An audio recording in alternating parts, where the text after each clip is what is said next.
አቶ አህመድ ወሎ አንድ ግጥም ገጠሙ ይባላል።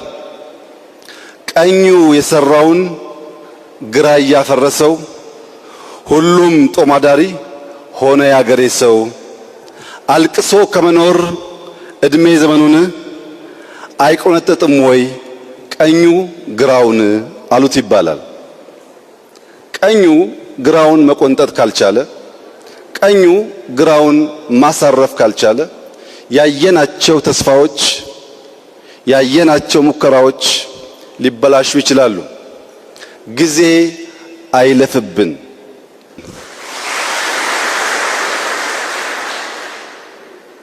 ባህር ዳር ታሪክ ከተፈጥሮ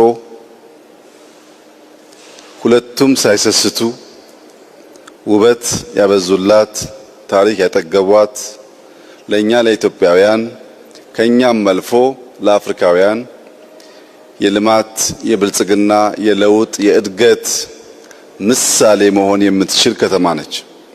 እቺ ከተማ አሁን ከቅርብ ዓመታት ወዲህ ሳይሆን ከመቶ ዓመታት በፊት በኢትዮጵያ ውስጥ የሚደረግ ንግድ ከመሃል ሀገር ከሸዋ ከወለጋ ወደ ጎንደር ወደ ሰሜን በሚደረገው ጉዞ ውስጥ ድልድይ ሆና የብዙ ንግድ መዘዋወሪያ ማዕከል ሆና ለረጅም ጊዜ ያገለገለች ከባቢ ናት።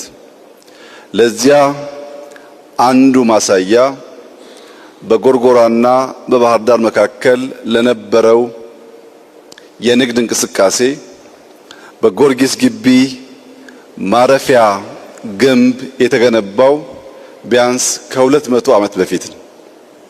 ይህ ስፍራ ጎርጎራን ከመሃል ሀገር የመጡትን ወደ ሰሜን በማሻገር ከፍተኛ የንግድ ማዕከል ሆኖ የቆየ ከባቢ ነው። በዚያ ታሪኩ ልክ ንግድ ተስፋፍቶ ሀገር ተለውጦ ለከተማውም ከከተማውም ባሻገር ልማት ሊያመጣ የሚችልበት ሁኔታ በቀጣይነት ባለመሰራቱ ባህር ዳርን ማየት በሚገባን ልክ ሳናይ የቆየን ቢሆንም አሁን ታሪካችንን መለስ ብለን በመቃኘት መልካም ጅማሮ እንዳለ በእርግጠኝነት መናገር ይቻላል።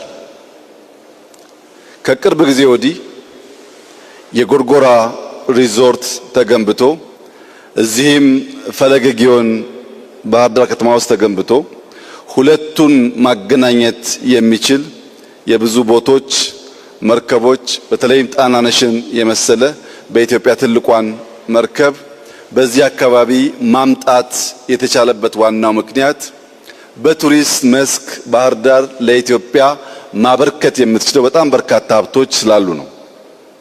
በዚህና ጎርጎራ መካከል ባሉ ቦታዎች ብዙ ታሪክ ጠገብ ውብ የኢትዮጵያ ቅርሶች ታሪክ ማጥናት፣ ማወቅ፣ መማር ለሚፈልጉ ሰዎች በእጅጉ አስተማሪ የሆኑ አይላንዶች እንዳሉ ይታወቃል። እነዛን አይላንዶች ማየት፣ ታሪክ መማር፣ ማጥናት የሚፈልግ ሰው በባህር ዳርና ጎርጎራ መካከል የነበረውን ለረጅም ጊዜ ቆየውን የትራንስፖርት ሁኔታ አሻሽሎ በርከት ያሉ ሰዎች አንድ ጊዜ ከዚህ ወደዚያ ወይም ከዚያ ወደዚህ ለማምጣት በሚያስችል መንገድ ቱሪዝም በሚያነቃቃ መንገድ የተሰራው ስራ ከመንግስት ኢንተርቬንሽን ባሻገር የግሉ ሴክተር በባህር ዳር ከተማ ያለቁ የተጀመሩ በቅርብ የሚጠናቀቁ በጣም በርካታ ስራዎች እንዳሉ ለማየት ችለናል። ከለውጥ በኋላ ከቱሪዝም ባሻገር በኢንዱስትሪው መስክ ባህር ዳር አንድ ትልቅ ፖቴንሻል ያላት ከተማ ስለሆነች ኢንዱስትሪያል ፓርክ በዚህ ከተማ ተገንብቷል። ኢትዮጵያ ውስጥ ካሉ ከተሞች ምናልባትም ቀዳሚ በሆነ ደረጃ የውስጥ ለውስጥ መንገድ በጥሩ ዲዛይን ከተሰራባቸው ከተሞች መካከል ከፍተኛውን ስፍራ የምትይዘው ባህር ዳር ናት። በሀገራችን ብቻ ሳይሆን በከባቢያችንም ጭምር በግዝፈቱ በጥራቱ ሊተካከለው የማይችል ድልድይ የተገነባው በባህር ዳር ከተማ ነው። አሁን ደግሞ የኮሪደር ስራው በውስጥ ያላችሁ ሰዎች እንደምታዩት እኛም ዛሬ በከፍተኛ አድናቆት እንዳየነው በጣም ተስፋ ሰጪ ይበልጥ ውበቷን መግለጥ የሚችል ሰዎች ተቀብላ ለማስተናገድ የሀብት እንቅስቃሴ ማዕከል ለመሆን የሚያስችል ሁናቴ በባህር ዳር መጀመሩን አይተናል። ከዚህ ባሻገር እየተሰራ ያለው ስታዲየም ሲጠናቀቅ ብዙ ሰዎች ከሀገር ውስጥ ከአፍሪካ እየመጡ የሚሰነብቱበት የሚከርሙበት ውበት፣ ታሪክ፣ መልካም ማህበረሰብ ተዳምሮ በብዙ መልኩ መጥተው የማይቆጩበት ከተማ እንደሚሆን ምንም ጥርጥር የለውም። ከዚህ ባሻገር ዛሬ ያየሁት በጣም ተስፋ የሰጠኝ ነገር በአማራ ክልል ጠቅላይ ፍርድ ቤት የተሰራው ሪፎርም ነው። የአማራ ክልል ጠቅላይ ፍርድ ቤት ፕሬዝዳንት ከቢሮአቸው በመሆን በመላ ክልል ደረጃ የሚደረጉ ችሎቶችን ቨርቹዋሊ መከታተል የሚያስችል ቅሬታ ማድመጥ የሚያስችል ለክልሉ ሕዝብ ፍትህና ርትዕን ለማረጋገጥ የሚያስችል አስደናቂ ስራ በአጭር ጊዜ ውስጥ ሰርተው ማየቴ ከፍተኛ ምስጋና ላቀርብላቸው እፈልጋለሁ። እነዚህ መልካም ስራዎች በባህር ዳር ከተማ ሲሰሩ በኢትዮጵያ እስከዛሬ ባለው ሁኔታ ከቦሌ ኢንተርናሽናል ኤርፖርት ቀጥሎ ትልቁ ሁለተኛው ተርሚናል የተገነባው ባህር ዳር ከተማ መሆኑ ቅድም ለገለጽኳቸው የልማት ስራዎች ሁሉ ብስራት ገበያ አምጪ ለአየር መንገዱም ለከተማውም ለክልላችንም ለመላው የኢትዮጵያ ሕዝብም በእጅጉ የሚጠቅም መሆኑ ምንም ጥርጥር የለውም። ይህንን ታላቅ ስራ ለሰራው አየር መንገዳችን እና ዋና ስራ አስፈጻሚያችን እንኳን ደስ ያላችሁ ታላቅ ስራ ለማለት እወዳለሁ። ሁላችሁም እንደምታውቁት እንደዚህ ያለውን እድገት ለማስቀጠል ሁለት ቁልፍ ጉዳዮች የግድ ሊሟሉ ያስፈልጋል። አንደኛው ቁልፍ ጉዳይ በገነባን ቁጥር በርከት ያሉ ሰዎች እያመጣን ይበልጥ ገቢያችን እያደገ ሌላ ልማት ሌላ ኢንተርቬንሽን ማድረግ የሚያስችል የከተማውን ገቢ የከተማውን አቅም ማሳደግ ያስፈልጋል። በኢትዮጵያ ውስጥ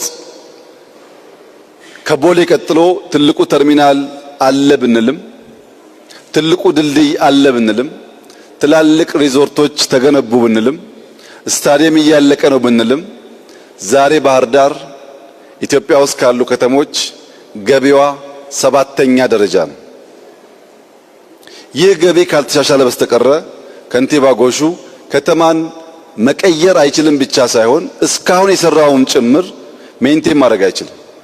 ዛፎች ተተክለዋል፣ ሳር ተተክሏል፣ አበባ ተተክሏል። ይሄ ሁሉ መጠገን እንክብካቤን ይሻል። ለዚያ ደግሞ ወጪ አለ። ለዚያ ወጪ እንዲሆን የከተማችን ገቢ አድጎ ባህር ዳር ራሱን ችሎ ራሱን እያለማ እንዲሄድ ለቱሪስቶች ምቹ፣ ለባለሀብቶች ምቹ፣ ወጥተው ለሚገቡ ሰዎች ምቹ፣ ሰዎች መጥተው በደስታ ገንዘባቸውን አፍሰውበት የሚሄዱበት ከተማ መሆን ይኖርበታል። ያ እንዲሆን መላው የከተማችን ነዋሪዎች የክልላችን መንግስት ከከንቲባችን ጋር በመረባረብ ባህር ዳር የሚገባትን የገቢ ልክ ማመንጨት እንድትችል ተጨማሪ ስራ ያስፈልጋል። ሁለተኛው ቁልፍ ጉዳይ ሰላም ነው። ባህር ዳር ረዘም ያለ ጊዜ የቆያችሁ ሰዎች እንደምታውቁት ተስፋ ማደርገው አንድ ታሪክ አለ። እዚህ ከተማ ውስጥ አቶ አህመድ ወሎ የሚባሉ ወይም አባ ኑሩ የሚባሉ ዘይት ነጋዴ ነበሩ። የዘይት ንግዱ ስም ቅቤ ለምኔ ይባል ነበር። እኚህ ሰው የዘይት ነጋዴ ከመሆናቸው ባሻገር አንድ የሚታወቁበት ባህሪ ያላቸው ከሳቸው አነስ ያለ ገቢ ያላቸውን ሰዎች ስራ እየፈጠሩ ያግዙ ነበር። ዘይት እየሰጡ እነዚያ እየቸረቸሩ ገንዘብ እንዲያመጡ ሕይወታቸው እንዲሻሻል ይደግፉ ነበር። በደግነታቸው የሚታወቁ ሰው ናቸው። እኚህ ሰው ከሚያግዟቸው ሰዎች መካከል አንዲት እናት ነበሩበት። እኚህ እናት ሁልጊዜ ሄደው ዘይት ይወስዳሉ። ሸጠው መጥተው ገንዘቡን ከፍለው ዘይት ይወስዳሉ። ሁሌ ሲመጡ ግን ያለቅሳሉ። እያለቀሱ ዘይት ከአቶ አህመድ ወሎ ወይም ከአባ ኑሩ እየተቀበሉ ይቸረችራሉ። እና አባ ኑሩ ለምንድን ነው በመጡ ቁጥር የሚያለቅሱት የሚያዝኑት ብለው ይጠይቃሉ። እና ያኚህ እናት ሁለት ልጆች አሉኝ፣ አንደኛው ልጅ ከርሶ በብድር የምወስደውን ዘይት በትጋት ሽጦ ገንዘቡን ያመጣልኛል፣ አንደኛው ልጅ ጊዜ ጠብቆ አድብቶ አድፍጦ ያን ገንዘብ ሰርቆ ያባክንብኛል። አንደኛው ልጅ ያግዘኛል፣ አንደኛው ልጅ ያዳክመኛል።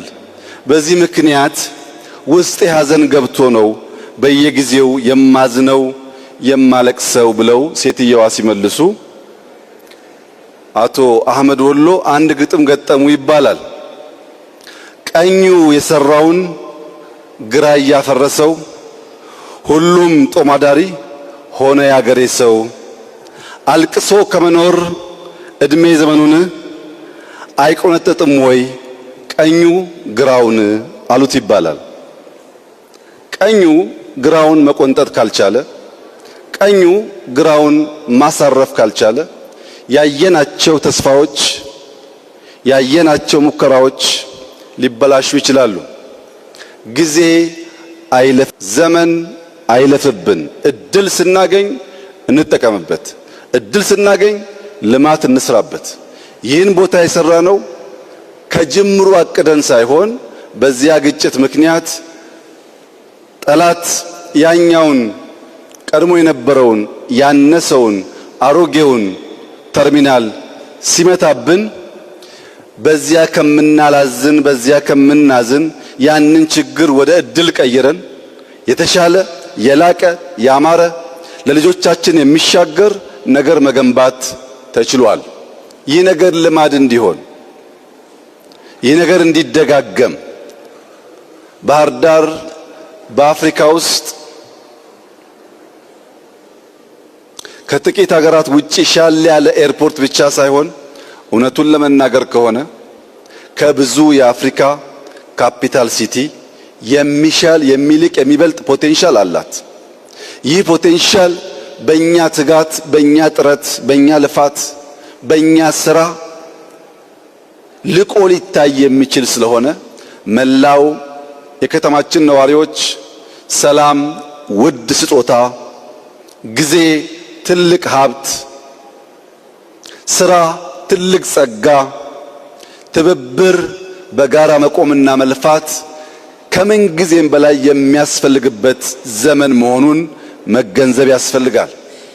የመጨረሻው መራር እውነት ባለፉት 30 ዓመታት ቢያንስ በቅርበት ባህር ዳርን በማቅበት ዘመን እንደዚህ እንደ ዛሬው ዘመን የአማራ ክልልም ሆነ ባህር ዳር ራሱን በራሱ በተሟላ መንገድ የሚያስተዳድርበት ዘመን አልነበረም።